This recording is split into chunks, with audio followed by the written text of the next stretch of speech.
Hi, everybody. This is Joanne Manister with Read Science, and I'm joined today by, of course, my host, Jeff Schomeyer, where we like to bring in guests and talk to them about the books they've written, science books they've written. We'll even extend that to technology, engineering, and math, and whatever else floats our boat. And today, our guest is someone I've had the chance to speak with before about traveling to space. His name is Chris Impey. He's an astronomer. And today we're going to look in particular at this book, Beyond Our Future in Space, which just came out yesterday, hot off the press. Say hi, Chris, before I read your official bio. Oh, hi, Joanne. It's good to be back on your show. Yeah, I'm glad you're here. Last time you joined me, we were talking about the Maven mission because they were getting ready to launch.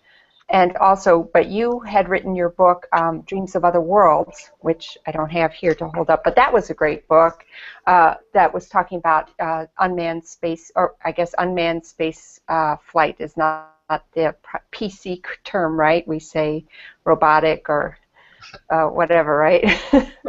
Unpersoned.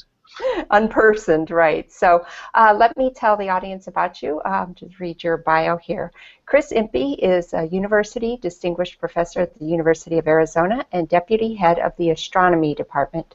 His research interests includes observational cosmology, quasars, and distant galaxies. He has written 160 research papers and 2 astronomy textbooks. He has won 11 teaching awards and has served as National Science Foundation Distinguished Teaching Scholar, a Phi Beta Kappa Visiting Scholar, and the Carnegie Council's Arizona Professor of the Year. He is former Vice President of the American Astronomical Society and Fellow of AAAS. He has published 6 popular science books with 2 more in preparation and 1 novel. I think this is updated, right? These numbers are not exactly. Yeah, the one in preparation is the one we're talking about, Beyond. That's what I thought. That's what I thought. You always have on the go, so I'm sort of thinking about the next one, of course. Right, and then you also one of your books. So one of your books is a fiction. It's a novel, and I thought that was interesting. And we'll get back to that because I'm going to let Jeff throw out the first question. But yeah, I have some questions about the kind of books you've written recently. So, Jeff, why don't you take it away? And welcome, Chris. Thanks, Joanne, and it's nice that you're with us here today, Chris. I think I want to start with the big question that seems to me to come up every single time that we talk about travel into space, and it also I think is a major theme of your book, at least. The question is why. Why should we bother to go into space when there's so many problems on Earth to solve? And I've been hearing this ever since I was growing up in the Apollo days. Is it really worth doing beyond, saving humanity? And I noted that already, like by the 7th page of the book, you said our DNA tells the story of the profound human urge to explore. I like this answer.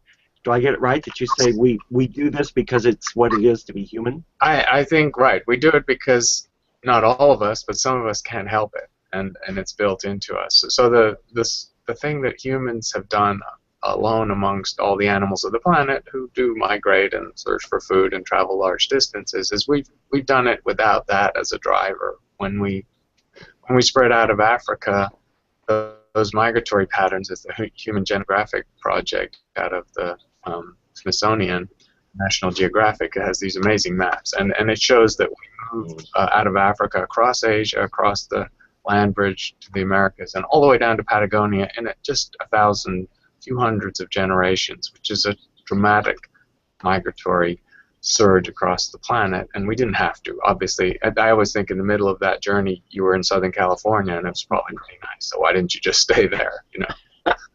Did you go to Patagonia, where I've been there, and it's kind of crazy.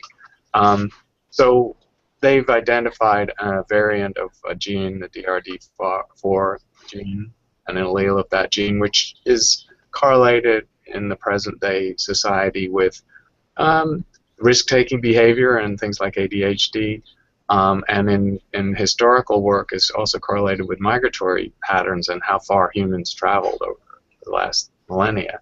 So it seems that we have, not all of us, but some fraction of us have this risk-taking, exploring gene for its own sake. Obviously, if we all had it, it might be dysfunctional. We might survive. So it's a nice balance there in having that gene and having some people in the tribe who are willing to taste that strange food or go into that dark cave or climb over that mountain to see what's beyond it and risk their life to do so. So I guess we're just seeing versions of that. And when Elon Musk says he wants to die on Mars, he's clearly, I think, expressing that gene. So when we need to do something like the Apollo program, how do we enlist the people who think that what's essential to being human is just hunting and gathering, and the rest, all the cultural trappings, are really unimportant? And I don't think they are. You don't think they are, but they think they are. Is there any hope, or do we just let the Elon Musks push ahead and drag everyone along? Well, and most people don't have to and won't go along. So I think it's not it's a false dichotomy to say it's either or. Either we heal the planet or we explore space. I mean, we will hopefully do both, and we actually will not spend most of our resources, financial or human resources, on space travel. It's always going to be a niche thing. It has been so far with less than 600 people have ever been in orbit. That's a pretty small club.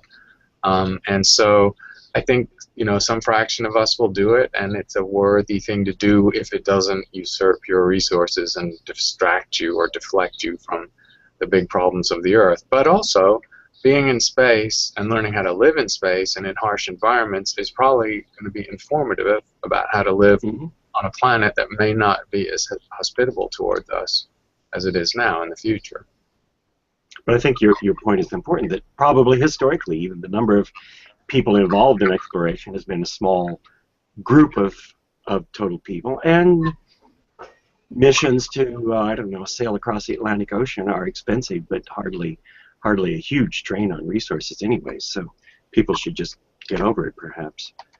Well, and the other thing, you alluded to the Apollo missions, and the other thing we're dealing with in thinking about space is the slightly strange history of space travel and the space program. It's a little anomalous because our greatest, our most magnificent achievement in space, going to the moon, which is extraordinary. When you think that pull your smartphone out of your pocket and that is 100 times more powerful than the computer that got the astronauts to the moon. It's staggering how that project worked given the fairly primitive technology of the late 60s. It was a very anomalous, geopolitical pissing contest between the two superpowers of the time that drove it completely. NASA had completely unsustainable budgets through the mid to late 60s that then plummeted after the was canceled. So that's sort of an anomaly. I mean, it told us we could do a very hard thing, and there's still only 12 people who have set foot on another world. So that's a very exclusive club. If the number of astronauts is an exclusive club, people who've set foot on another world, now that is a special club. We talked, excuse me, last year, I guess, to the guys who wrote the book Marketing the Moon, and they made the case that the interest that was shown by the public in the Apollo mission was only partly due to technological accomplishment or the romance of going into space, but that NASA was very savvy about marketing it for all sorts of reasons to appeal to people, and the fact that there was that whole geopolitical Cold War and all that going. It was a unique time, maybe. It was, and there were some interesting. The whole thing was swirled together. The either or again of going into space or looking after the planet. As we know, the pictures taken by Apollo 8 of the Earth looking back, suspended in space, coincided with the burgeoning environmental movement in the sense of the pale blue dot and the fragility of the planet. That sort of cosmic awareness of that really stemmed from that one moment of looking back, and that's an invaluable. I don't know how you put a price tag on that awareness. But as we talk about the public interest waned very quickly after the first moon landings. The last 3 Apollo missions were canceled, the budgets plummeted, and it was a turbulent time, people moved on. People got interested in other things very quickly. Right. You can't talk about space travel from Earth without talking about the socio-political things that were going on, wars and things like that. So you mentioned about the phone having more, as we all know, having more technology, more power, more capabilities than, the computers that powered the Apollo mission. But something that hasn't changed are the dangers of space. So this is still probably our limiting factor. Yes, it's not a place people were meant to be, and zero gravity is hard enough for long periods of time. I guess the Russian cosmonaut, his record is 824 days, and he's still alive, but there are serious health problems for people in zero gravity. Being in a moon or a Mars environment with modest gravity, we don't know what the long-term effects of that are, and we know how to shelter. We know how to take just lunar or Martian soil and make slump block and harden a shelter or cover a bubble dome with enough insulation that you're going to be protected from cosmic rays and micrometeorites. So you can make a safe environment, but it's clearly not a natural place for us to be. Right. So I don't even know where to begin, actually, now that I'm thinking about it, because your book, as Jeff said before we went on air, your book covered a lot of ground. Like, I was like every chapter going, oh, wow, yeah, that's right. You need to talk about this as well as that thing and the other thing. So looking at the book, maybe I'll ask it this way. What was the most challenging chapter for you to write? Like something you felt like, I'm really stepping outside what I normally talk about when you were writing this book?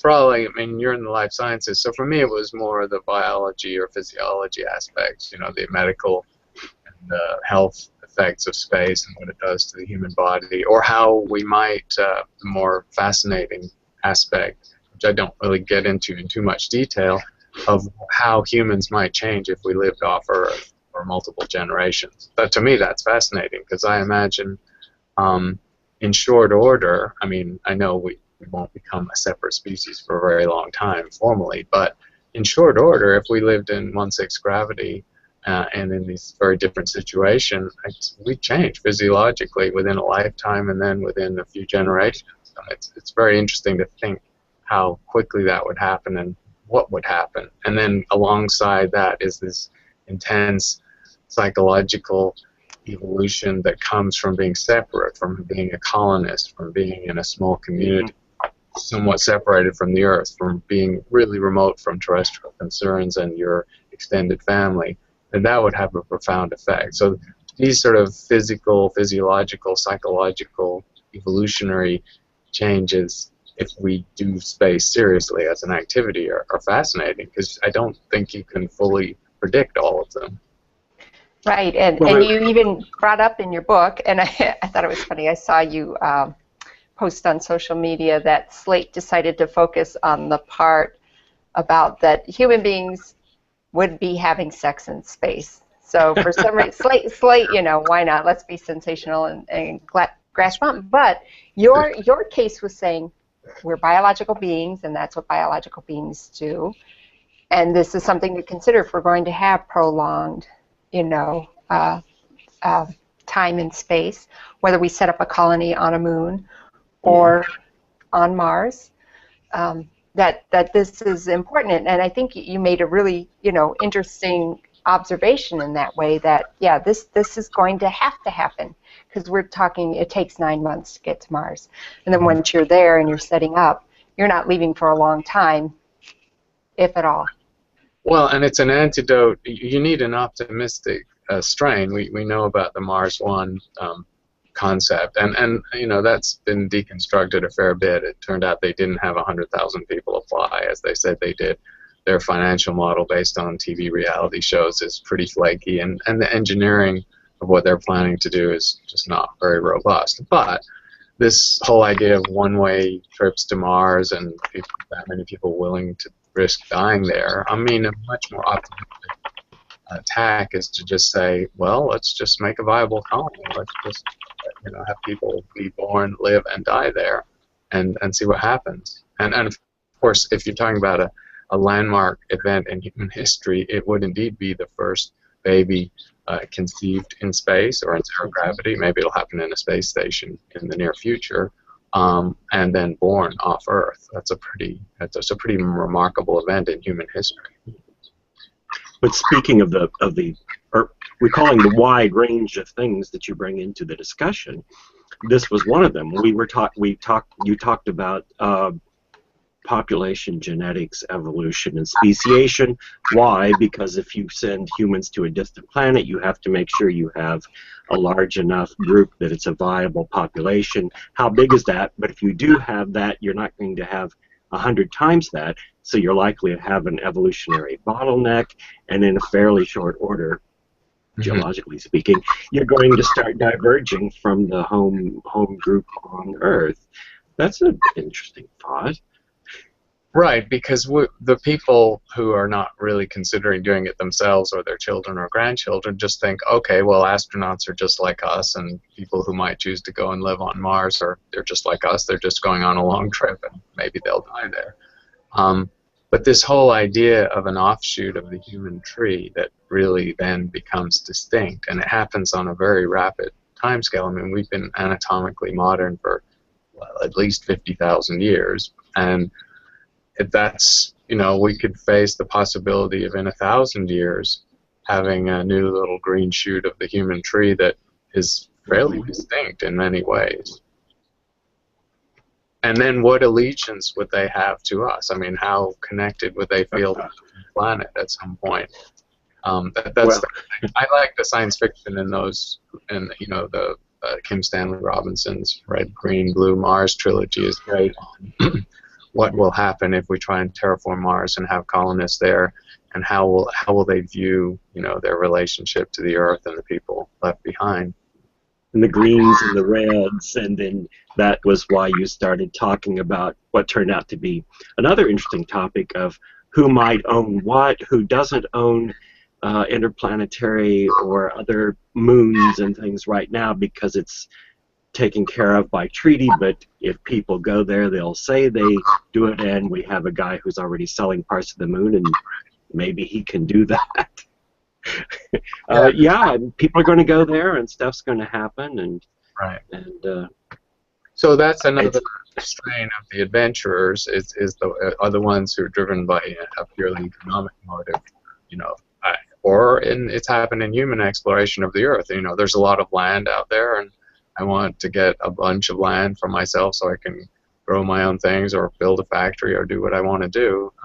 The Outer Space Treaty, it's not clear how enforceable it is, and it doesn't lead to kind of interesting loophole as far as individual property rights that hasn't been tested in any world court. So, and then I think the issue really is just enforcement rather than what the law actually says or doesn't say. Yeah, so we'll have to ship a few lawyers out to Mars to make sure they're there to drop the papers. Their space law is actually, I sort of Googled it, and it's interesting. It's a niche that's growing significantly. It's obviously not a huge niche. Just like there are lawyers to deal with cryonics. There are lawyers who will manage your estate if you think you're going to be resuscitated after being cryonically frozen for a millennium, and deal with that vast amount of interest you made on your investments. While you're asleep, right? So, and I felt like your book, it covered so much, but I thought it was great because it's like one-stop shop. What's it going to take to go to this space, right? But when you talked about things that are often brought up in sci-fi, and you reference many sci-fi books. So I was thinking, as I'm listening to about cryonics and about embryos going to space to recolonize, did you happen to see Interstellar? Yes. And what did you think of that? Since it's out on DVD as of like last week or something. I'm sort of a fan. I sort of dropped out of the habit of trying to be too... I don't see films like that with colleagues. I see it with my family. And I don't want to be picky about it. Unless they're just trampling the science badly, I just want to enjoy it. And if it's artistically and creatively well done, I just usually have a good time and, suspend judgment a few places if needed. So I enjoyed that. Yeah, I thought it was pretty fun. I was a little perplexed at Anne Hathaway's endless supply of red lipstick on this endless journey, but you know, um, but Spoiler. otherwise I thought, okay, you know, I was probably more because I'm not a cosmologist. I'm not, you know, I'm thinking, well, I have to take what they're saying about wormholes and all sort of at the value they're presenting it and check later or read someone else's analysis if I really care. So I'm at the point where I just have to sit back and enjoy it. The only thing I thought the agriculture on Earth, I was like, really? Is that really what's happening? But that's the worldview I bring. So your book also has not just you referencing you know, other sci-fi and maybe explaining things that come up in sci-fi. But you also included sort of some fictional scenarios, Hmm. just interspersed there, here and there, and I thought that was interesting. Can you tell us a little bit about that? I just wanted I mean, more than a device, I just wanted to get a different flavor. I mean, I write nonfiction all the time, and I've had a little foray into science fiction, but even in a standard popular science book, I like the idea of, you know, transporting the reader a little bit into a scenario or a hypothetical situation, or just letting their imagination run, you know, run free a little more. And these little vignettes were just one way of doing it. Yeah, I thought that was interesting because I don't think, well, we certainly haven't interviewed anyone who's done that before. Jeff, to your knowledge, is that the case? I think Chris is the first that. I think it's the first time we've sort of barely touched a little bit on a fictional element. Yeah. I mean, you know, Carl Sagan is the archetype of someone who wrote Hmm. popular science and science fiction, and you know, could move undoubtedly in any format seamlessly between the two. Yeah, and I think we'll be talking to more authors of fiction who also have many things to contribute. So Um, let me ask, as far as your agent, your publisher goes, I remember I spoke one time to Reza Aslan, not on the show, but I went to a book reading of his, and he's a geopolitical analyst, particularly about Islam, and he wrote 2 books about Islam and the political issues we have, America has with this. But he said he wants to write fiction, but he is being, you know, the publisher's like, no, write one more nonfiction before we let you do that.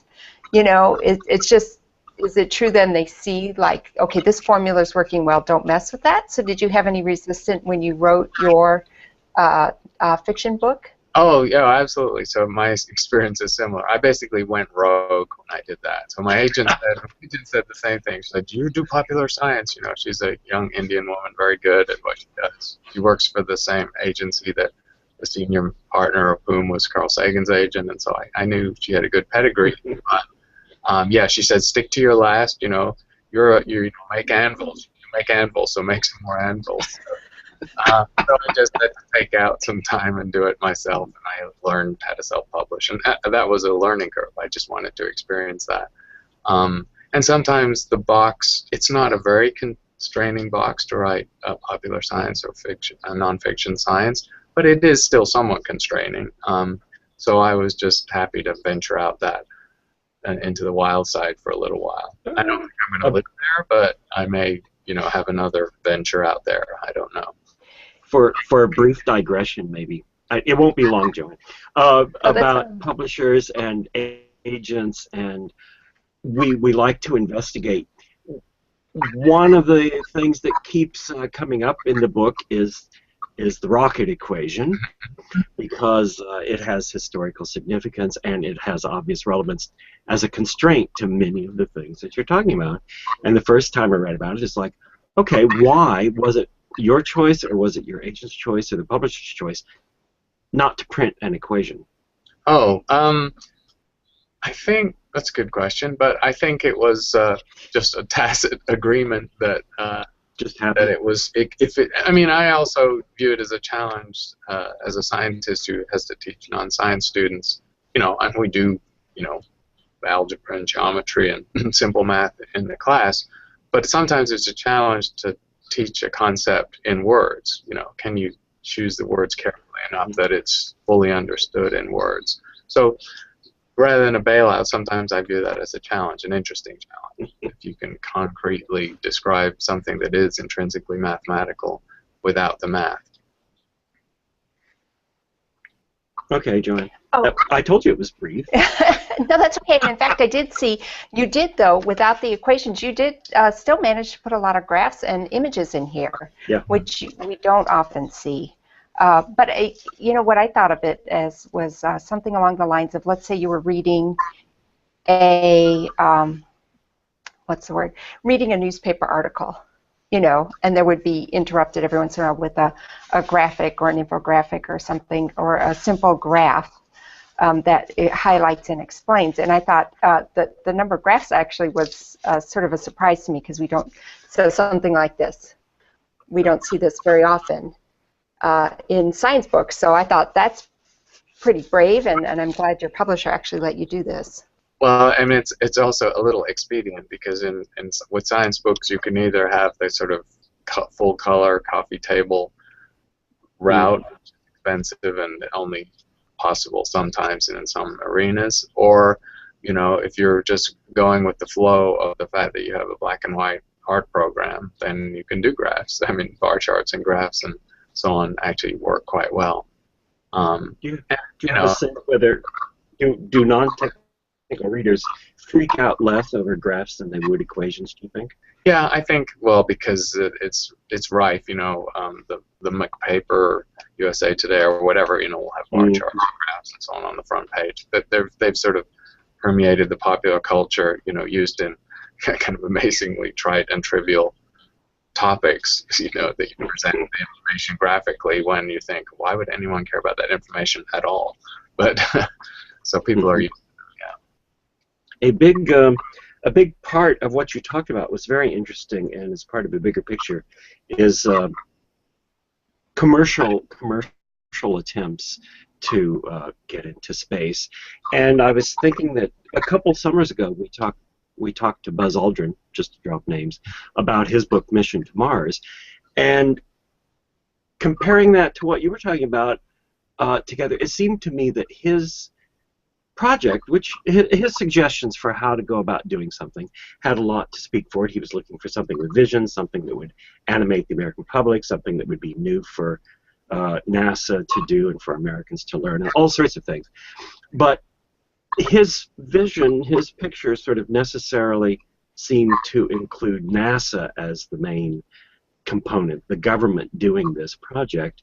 And I don't think that resonates really with your picture of how things are really going to go via commercialization that you compared to the growth of the internet and things. Like, you make a case that we're in a period where it's commercial interests that are going to take over now and propel the project, which would lead to different things probably, although Mars is an obvious target. But so is that the right picture, that the commercialization of some sort is probably about to take over? Yeah, I mean, it's tricky on the cusp of something that's just emerging to confidently say it's just going to roar ahead.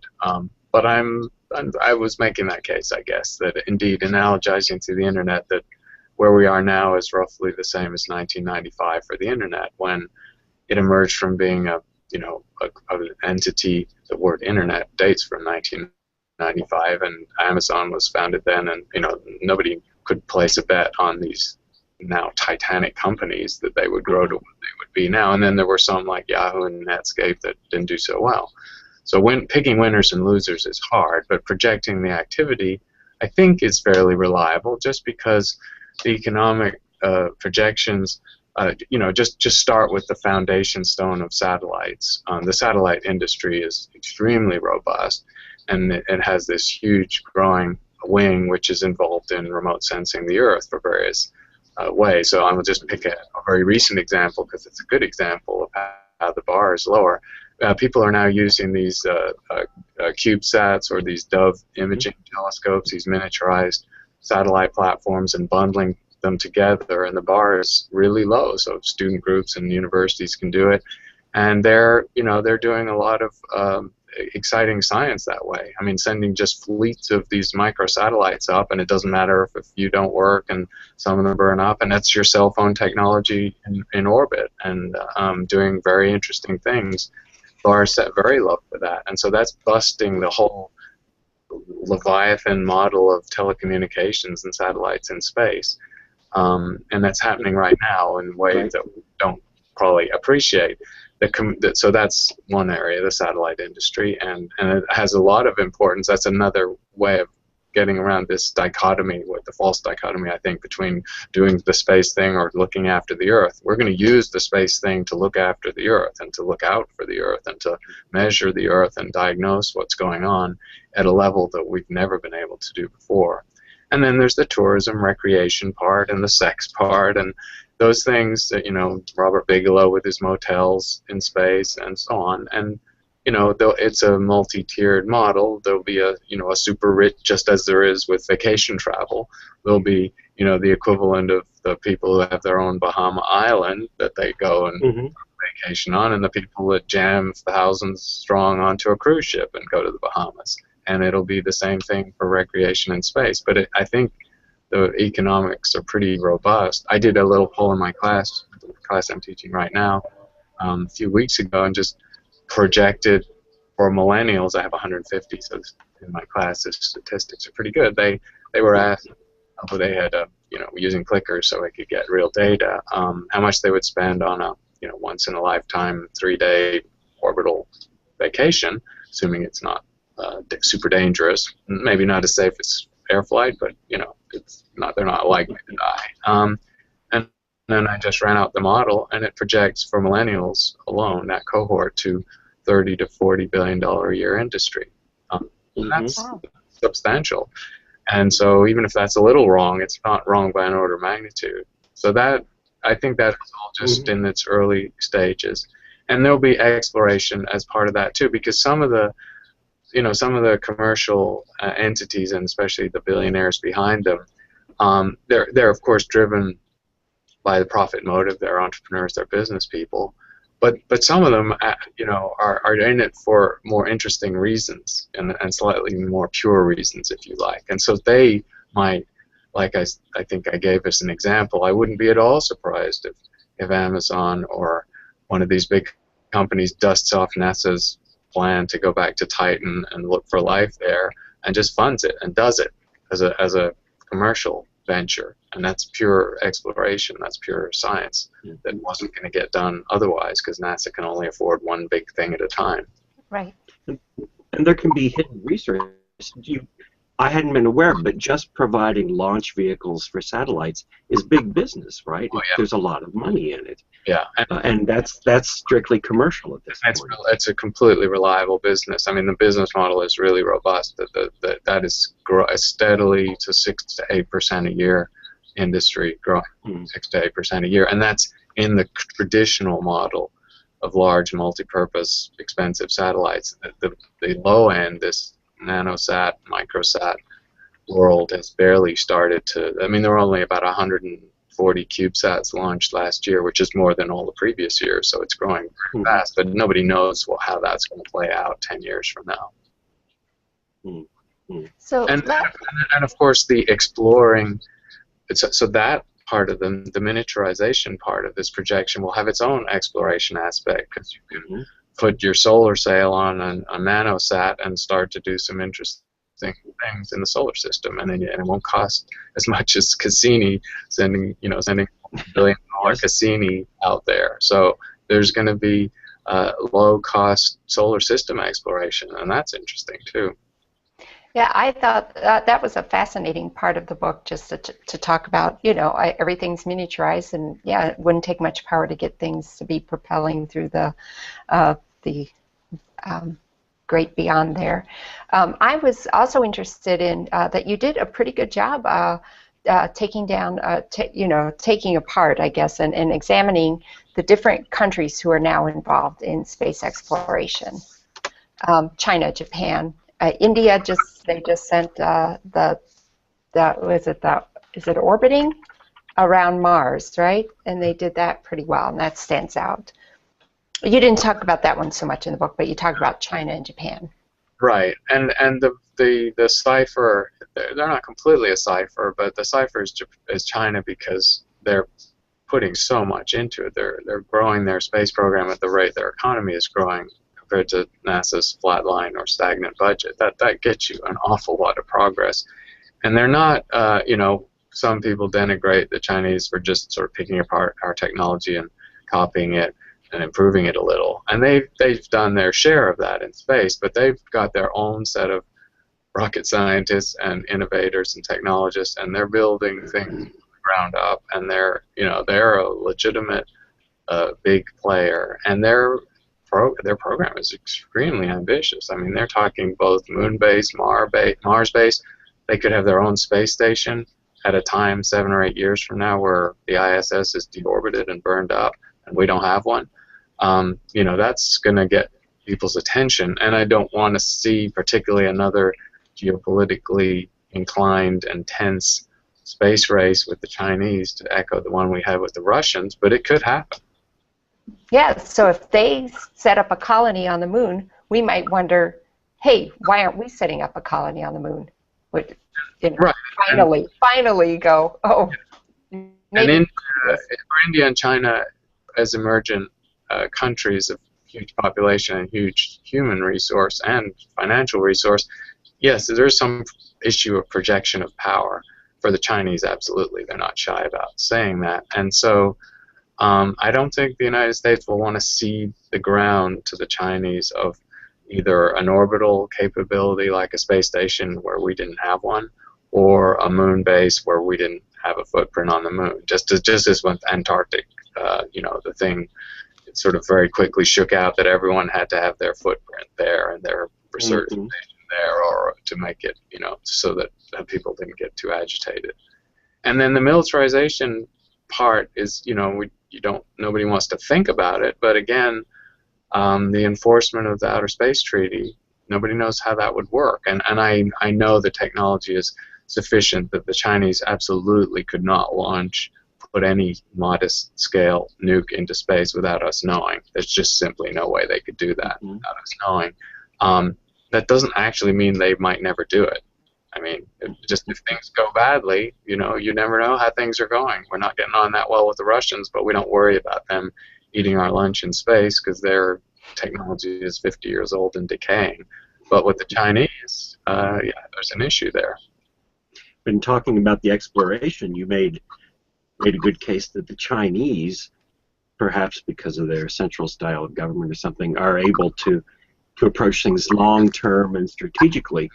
And that seems something that's just not possible in the U.S. right now. Is there a way to get back? Is there a way to implement anything strategic, or do we just have to do it locally, a step at a time? That's a good point, and it's a great sort of compare and contrast situation. Yes, the Chinese have had not all the strategic documents of how they view space are available to us. So some are leaked and some we can guess. But yes, they've been playing out 10 and 20-year timelines on their space program and developing in-house talent. And again, some of their capabilities that they'll have 10 years from now, we really don't know because they're emerging out of the hands of young professionals in their space program who don't travel to the West. So they are taking the long view, and we absolutely don't. I mean, just look at the chopping and changing of the heavy launch capability, the ups and downs of Constellation. Now it's a space launch system. Look at the Moon, Mars, and beyond, ups and downs for 10 or 15 years. It's it's an election cycle level of planning for NASA. The NASA administrator is a quasi-political appointment, and it has to be very sensitive to how Congress thinks and what the administration wants to do or doesn't want to do. It's not a great climate for developing any strategic vision, and so it's almost, I feel, a little unfair when NASA keeps getting dinged on that, as if it's not their employees or their leadership. I mean, they may not have had always the very best leadership, and they may indeed have had some brain drain and some loss of talent to Silicon Valley over the decades. But there's some super smart, super clever, super long-term thinking people there, and I've met them. So I think some of the knocks on NASA are a little unfair.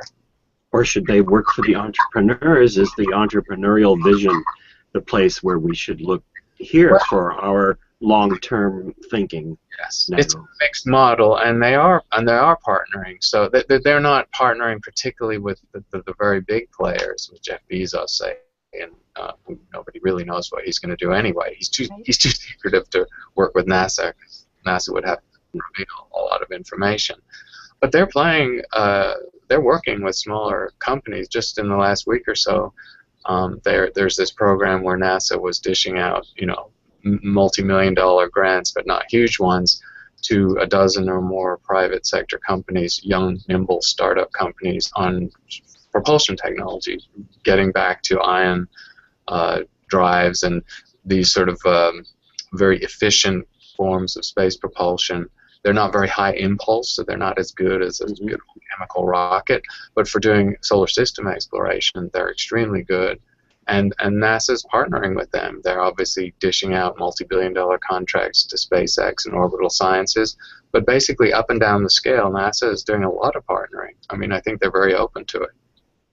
So this suggests that a good possible future for NASA that frequently shows up in our government model of NASA as a management organization that helps organize or oversee, or that's even too controlling, but helps keep smaller parts into a bigger whole somehow.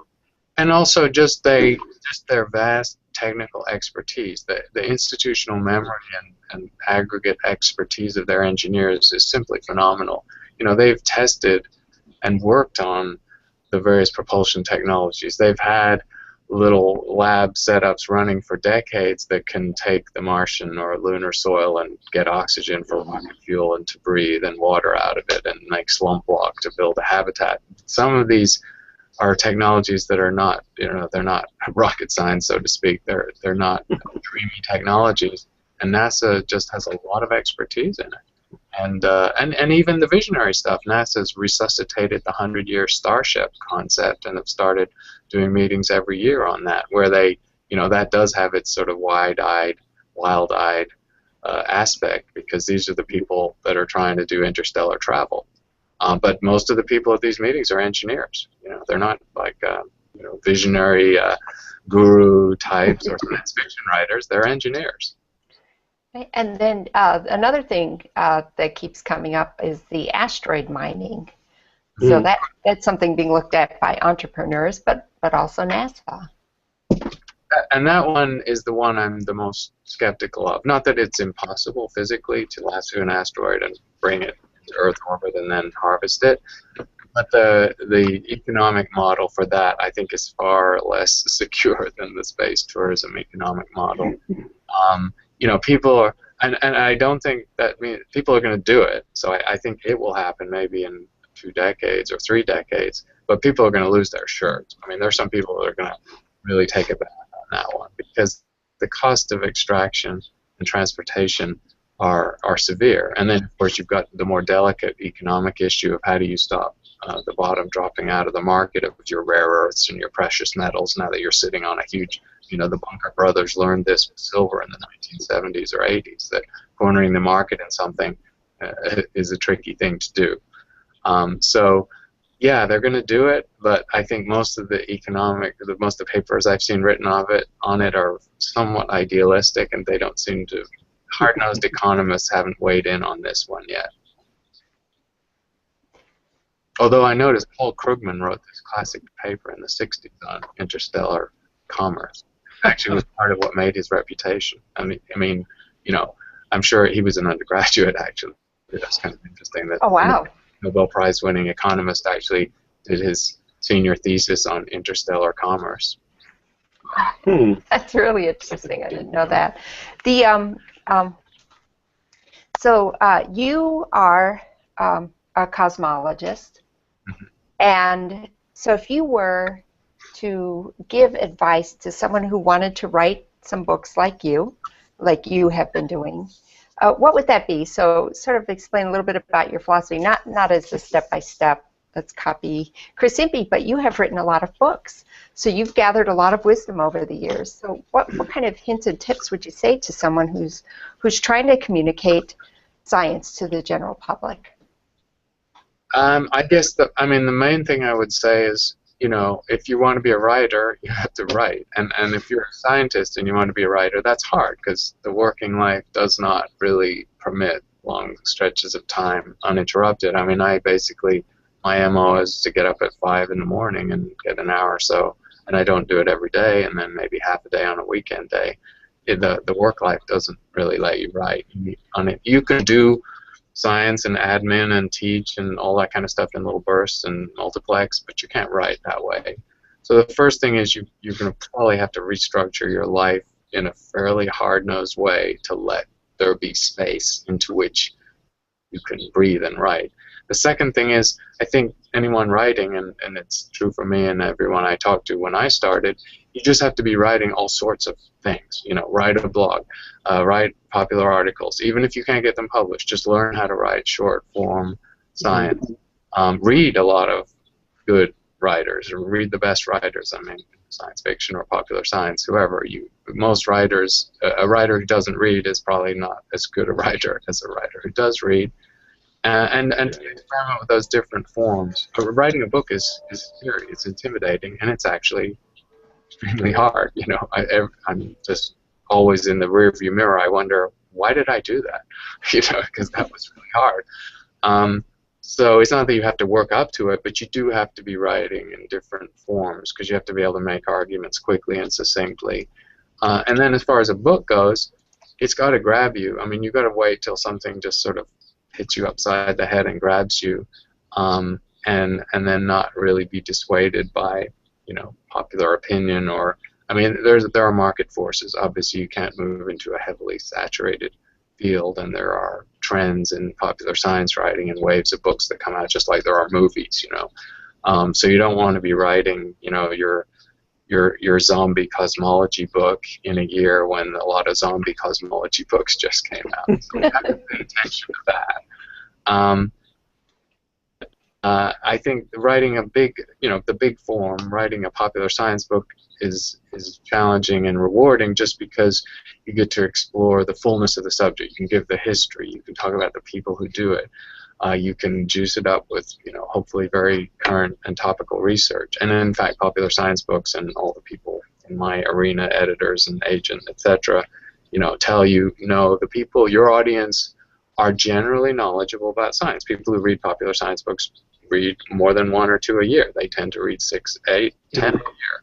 And so they pretty much know what's going on. So you can't sort of give them some little primer on cosmology as if they were a biologist who'd never paid attention to astronomy.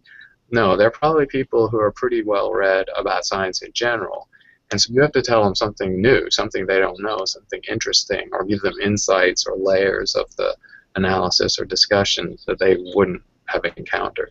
So that's challenging, but I mean, it's definitely doable, and I do feel, although, that the world still needs more good science disseminated in all the various media available, books, articles, podcasts, online, etc. I mean, there's too much science illiteracy out there. I do research on that, so I know the numbers. They're not very encouraging. So, it's a crusade at some level. So Chris, he can't be the only person who is telling everybody about outer space. And I'm not, and I like the fact that I run into fellows who compare notes and commiserate over the brutality of writing. I went to sounds a little random, but in Prague there's the Kafka Museum. It's a great museum, a beautiful city, of course. And there's a part of the Kafka Museum that has his notebooks and so on. He was a student there. He just got a smothering government job in a bureaucracy, and he was thwarted, and writing was his only outlet. And there was a notebook he wrote, and there was one agonized entry that's highlighted in the museum. Just impossible to write, impossible not to write. Jeff does some writing, more so than I do, so I think he's laughing knowingly. Yeah. That made me feel better to know that the young Kafka was agonizing in the same way. Yeah, And he's right. We could tell, I think, your intended audience, your philosophy. This is just a commendable thing to point out, and your publisher, because you have very good notes in this book. I think they were very interesting Yes. and useful notes, and we always appreciate that here at Read Science. But I'll tell you one final thought I had on that. I mean, part of the reason I went rogue and wrote a science fiction book was I was feeling a little, siloed in universities. Very sensitive to being siloed. We don't talk to our philosophy or humanities colleagues unless we run into each other across campus. So you're in your little tribe and your niche, and the messaging I get from publishers and agents and so on is, you do this thing, this is the thing you know how to do and you've done it before, and you have an audience, and this audience likes this thing. and actually what I was reaching for when I wrote a novel, and I consider it a failed, a well-intentioned and failed experiment, but an interesting experiment, that's the best thing about it, is that I wanted to write fiction where there was a lot of science in it and not in a kind of clunky or obtrusive, didactic or preachy way. I was wanting to actually, rather than take a popular science approach and add a fictive element, as with these vignettes that we were talking about a while ago, I wanted to go to the other side of take a fictional approach and inject enough real science, honest science, that you would barely notice that you were actually reading about science, because it was a story and it was about people and it was things were happening, and it was a novel. It wasn't a book that had felt worthy or felt like you were eating your vegetables. We talked earlier about the large online courses that you're teaching, and when you were talking about CubeSats earlier, so it made me think, how soon do you think it would be that you and one of your courses launch your first CubeSat mission? Oh, well, that would be nice. I would have to come up with a good concept. But it's it's an incredible way to do citizen science. So I think that's the way it might happen. I'd have to get together with some partners on that. Because that's quite possible now with these lines coming down, this technology coming up, prices changing. That's something that you could actually think about doing in a practical way, right? One of these consortia that just doing their thing right now are using these low-cost imagers, the Dove technology, as they call it, and they're putting up hundreds of these and acknowledging that some will die, some won't work, and so on. And they're putting up a big enough network, and the imaging, of course, is not as good as the spy satellites. It's about a meter scale imaging, but they're putting up enough to be able to image every place on the Earth every couple of days, and that opens up some very interesting possibilities of monitoring things. And I mean, that's a capability we've never had, and commercial satellites are unlikely to provide it. So it's an amazing niche. Well, there's a big philosophical change that you just make me realize. When we were doing our space shuttle experiment, and everything you want to think about doing costs millions of dollars, and every opportunity is seen as this is the one opportunity, and it has to work right, and it has to be redundant, and it can't be a single point. All of that picture changes about what you can do and how you can do it if you can start to think of things as expendable, right? Mm-hmm. And that's probably the biggest, we were talking about NASA and partnerships commercially, that's probably the biggest resistance. It's not that they're, stubbornly resistant against it, but that's the biggest cultural change that has been hard for NASA to accommodate. I mean, they've had so much success with these expensive multi-purpose missions, the multi-billion-dollar missions, whether it's Hubble Space Telescope or Cassini, and even the Mars rovers, even the little rovers, in the end, it's $1 billion. So, these are expensive. You could put, you could send a little cloud of nanobots to Mars for a small fraction of the cost of one of those rovers, and that's in a vehicle launched with a solar sail. So that's something you could do now. So I think it has been hard for NASA to get around the history of how they do projects and missions, and they're doing it through partnerships. I think they're just learning through these partnerships and through letting letting people use their launch capability, letting them use their space and their rockets to launch all these little nimble, expendable things that may or may not work. And I'm sure the engineers wince at that, because the spec the spec on electronics you send into, Intel and all the chip makers have always had their special runs to make hardware for NASA or for the military, because they have to survive cosmic rays and micrometeorite impacts and so on, and they have to have some durability spec that's way beyond consumer electronics. And this new sector is just saying, no, everything we need is in a smartphone. All the sensors that anyone might want to put in orbit are already there in various plugins to your smartphone. So let's just put that in orbit. And it's stunningly obvious and simple once you say it. But NASA have taken a while to think, oh, I guess that's not a bad idea. Yeah, I think it's ingenious. Your book, we don't have time to talk about all the different things in your book, but your book also talked about sort of virtual reality to space. You send something out there that then we're here, interacting with space, but not really. Yeah, and the issue there is latency. So it's already an issue for the rovers and things that we control on remote locations. When you have signal travel times that are 20, 30 minutes for, say, like Mars, or hours for outer solar system, that definitely becomes an issue. But this sort of telepresence idea is definitely going to it's going to get around that problem of sending people always, where people are expensive and very hard to protect and expensive to protect, or robots. Again, it becomes a false dichotomy if you think it has to either be a nanobot or a person, and those are such different propositions. Well, maybe you sort of get elements of both with telepresence.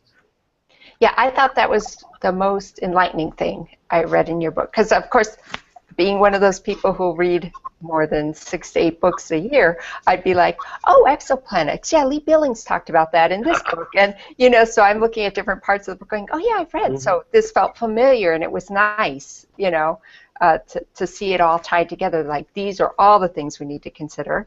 I was so happy when I like to read the blurbs on the back of the books. I saw Dava Sobel really liked your book, and I was like, because I like her.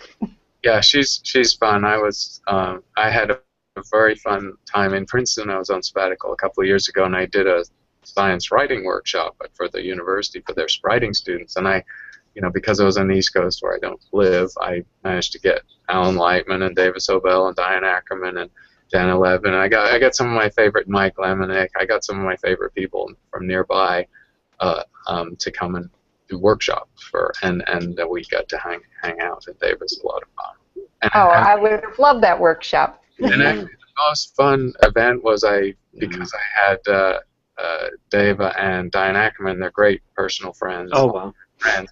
I said, hey, you guys should just do an evening on stage, just talk. Be chairs. And we said that. The room filled. It was one of the beautiful venues in Rockefeller Hall, I think, in Princeton. Just a beautiful place.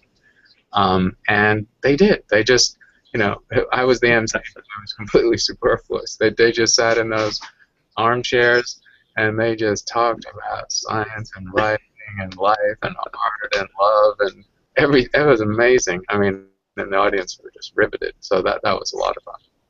That would have been great. One more quick question. This may be my last.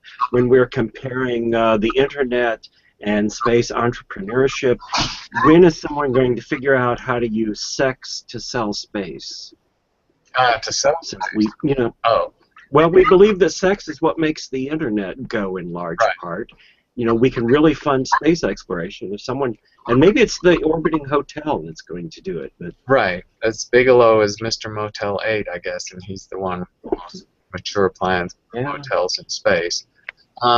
So yeah, it's going to happen, and probably it's going to happen in part because it's an unregulated environment, and I mean, and that's really not. I don't want to end on this, but I mean, sex slaves, and you don't want to think about the bad stuff that could happen. I mean, astronomer, I worry more about the garish advertising in space messing up my nice dark night sky. That's the thing that astronomers get agitated about when they think of commercial entities. Right. Just 1,000-kilometer neon signs, please. No.